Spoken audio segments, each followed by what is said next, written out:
Hey, how's it going everyone? It's Ryan here, and today I'm going to be talking to y'all about the 55 to 250 millimeter Canon lens for crop sensor cameras.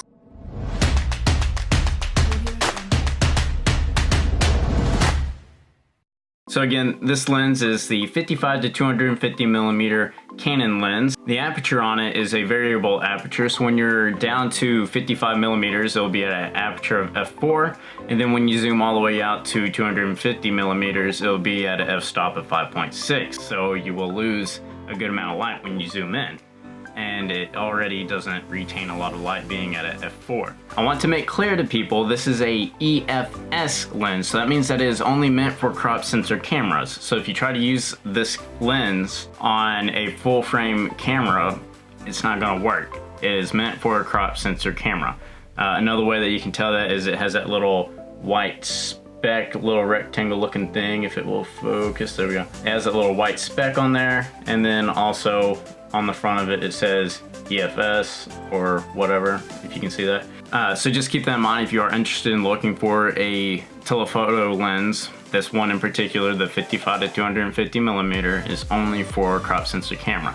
That being said, some of the things about this is it is a kit lens. It is not an expensive lens, and it is not a great quality lens because on the bottom of it, you just have a little plastic mount on there, and yeah, that's not great quality. I mean, it does mean you have to be a little bit more careful when you're putting your lens on your camera and putting the little cap back on there. You have to be a little bit more careful when you're doing that. Pretty much everything else is on this is plastic. I can't tell. I'm pretty certain that the little barrel that's on here is plastic as well. Also, the entire barrel rotates with the exception of the very end that is mounted to the camera. So the entire barrel rotates. I kind of didn't like that. Would have preferred if this little focus ring right here in the center rotated, and then this part where the plastic is kind of stayed there, but whatever. The only reason why I'm complaining about that is because it can make it a little difficult to get the mount off, or to get the lens off or put it back on, just because you're having to secure it by this little bitty area right here, which also has the buttons. That being said, it does have autofocus and image stabilization on there. The autofocus on this lens, just from my experience with it, is pretty good. It's not as great as a professional lens, but I mean, it's good, especially with Canon's dual pixel autofocus. I mean, it picks up focus pretty quick until you start to get out to those further zoom ranges, and then once you get out to like 250 millimeters, 200 to 250 millimeters, which by the way on a crop sensor camera, the 250 millimeters is about a 400 millimeter equivalent. In fact, if you do the math, I think it's spot on, or at least real close to it. Anyways, what I noticed when it comes to focus and getting out to 250 millimeters, it was not that great. I shot a baseball game with this lens, and my problem that I had with this lens is when I was zoomed all the way out to 250 millimeters and I was reviewing my images, they just were not sharp.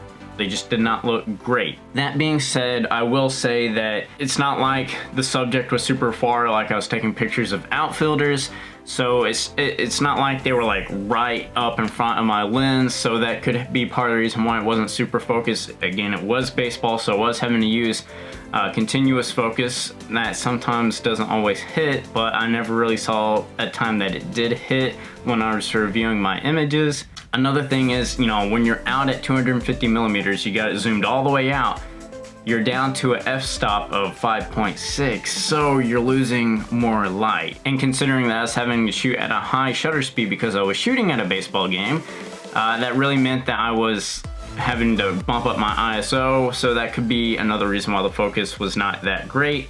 But just in my experience from using it, when you're zoomed all the way out, the focus is not that great. Now when you're like 55 millimeters to like 135 on the barrel, it works pretty good, but once you start to get up to 200 and 250 in that range, it's just not that great. But 55 to 135, no problems. It was intact. Like it was very sharp focus for a telephoto lens when I was at 55 to 135, but I mean, it's not like you're paying $1,000 for this lens. Now it does have a pretty good a range for focal lengths, so that is very helpful. And to keep in mind, again, on a crop sensor camera, which this lens is meant for, you're looking at closer to like 80 something to 400 millimeters, so that's a very good focal length. So to just show off the zoom range on this lens, it is at 55 millimeters right now, and now it is at 250 millimeters. So as you can see, I'm like in the doorway of my neighbor's house just down the road, and again it is back at 50 millimeters. Like a very good range of focal lengths, I mean. So if you're just starting out doing sports photography or something, I would probably recommend this over the 70 to 300 millimeter lens. Just my little preference, because I think once you start to get to 300 millimeters on a crop sensor camera, I think that might be a bit much. I mean, that's just everybody's opinion and everything. Another switch on this lens is the stabilizer. It's not the best stabilizer in the world. It does help, but it's not that great, because, you know, if you're going off the reciprocal rule when you're out at 300 or 250 millimeters, which is the equivalent of a 400 millimeter lens on a crop sensor camera, that means that you have to be shooting at least 1/400th of a second. And even when I was just shooting slightly below 1/400th of a second, like I'm talking about 1/300th, or I think it's like 1/360th or something like that, but when I would just be shooting in there, I could not tell that the stabilization was helping me. I still got a fair amount of camera shake on there. So stabilization on this thing, not that great. If you're recording a video with it, you'll be able to notice it. You might be able to get away with getting some pictures that are in focus and don't have camera shake just below the minimum shutter speed that you need for this lens. And just keep in mind that everything that I just said was when I'm at 250 millimeters. Now when I'm at 55 millimeters, the stabilization works great. When I can get down to pretty low shutter speed with the stabilization on here at 55 millimeters. Again, everything negative that I was saying about the stabilization is when I'm at 250 millimeters. Not the best thing, however, it still doesn't work too great. Now, if you're doing portraits or something, which I did use this lens for, you know, people are not moving fast or whatever, you can use the stabilization out at 250 millimeters and get a pretty good amount of stabilization, and it does help some, but just keep in mind you're at 5.6, you have to have a fast shutter speed, or at least semi-fast shutter speed, and you're gonna be losing a lot of light, so your ISO will go up, you'll have a lot of grain, and you just won't have just super sharp images. So that's just something to keep in mind. I just bought my first pro lens, which is a 70 to 200 millimeter f2.8L series lens. It is, I think, the first generation of it. It doesn't have any image stabilization in there or anything, so that kind of sucks. But it was much cheaper than the other types of 70 to 200 millimeter lenses, so I will be doing a review about that later on and everything. If you're just starting out, this is a great lens to have.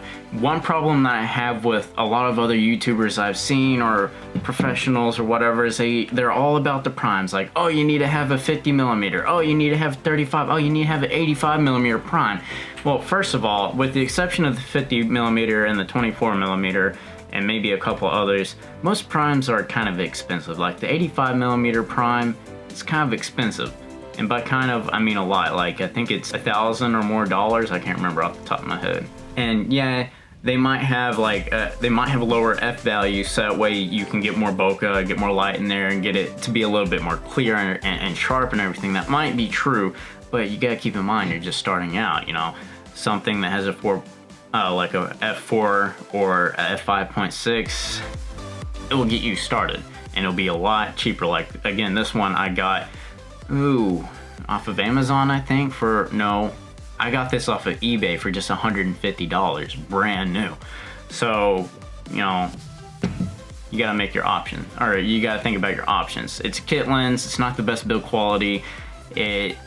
The quality of the images definitely is not the best whenever you really start to zoom out there, because you gotta have a higher shutter speed, and you have a higher f value, so that means that your ISO is gonna also be higher to compensate for that. But if you're using it somewhere between 55 to 200 millimeters, it will give you some pretty good images, and you know, getting some images versus no images is better than nothing in my opinion.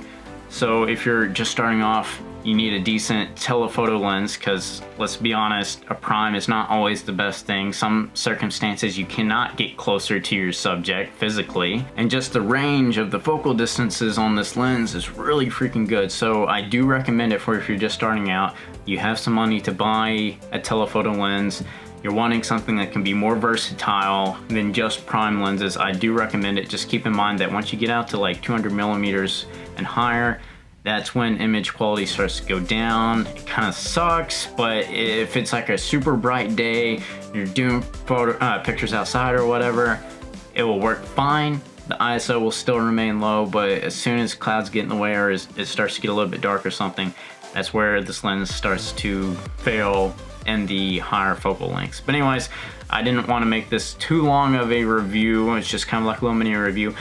This lens is good for the price. It's just if you're trying to get more professional and have better results, you will need to move on past this lens, but for a daily use, starting out is great. Anyways, if y'all have enjoyed this video, please leave a like on it. Comment down below what you think about this lens. If you have used this lens, also let me know your experience with it, because mine was generally good. It's just there was some drawbacks with it because it is a cheap kit lens.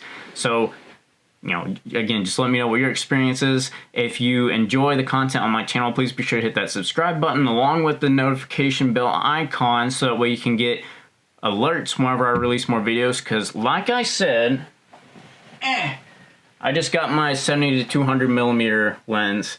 This is the first generation of it, and I will be doing a review over this in the next couple of weeks, hopefully. But yeah, that's the end of my video, and I hope that y'all have a great day, and I'll see y'all in the next one.